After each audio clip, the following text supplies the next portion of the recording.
হ্যাঁ, সম্মানিত কৃষক মণ্ডলী, আশা করি ভালো আছেন। আমি এই মুহূর্তে অবস্থান করছি, দেখেন একটি বিশাল বড় একটি ক্ষেত। এই ক্ষেতটা দেখেন আমার হাতে, এটার নাম হচ্ছে পুদিনা। পুদিনায় একটি মহা ঔষধি একটি গুণসম্পন্ন একটি ফসল। এখানে রয়েছে অনেক ভেষজ উপকারিতা।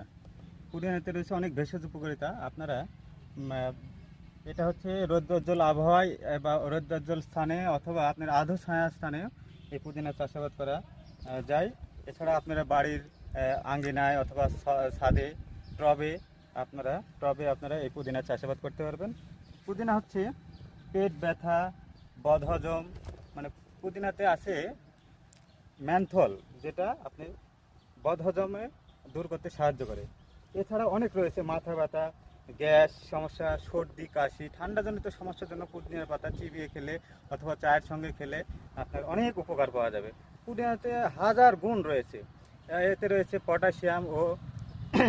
পটাশিয়াম আয়রন, যা মাথার যন্ত্রণাকে দূর করে। এছাড়াও পুদিনা রয়েছে অ্যান্টি অক্সিডেন্ট এবং অ্যান্টি ইনফ্লেমেটরি, যা রোগ প্রতিরোধ ক্ষমতা বৃদ্ধি করে।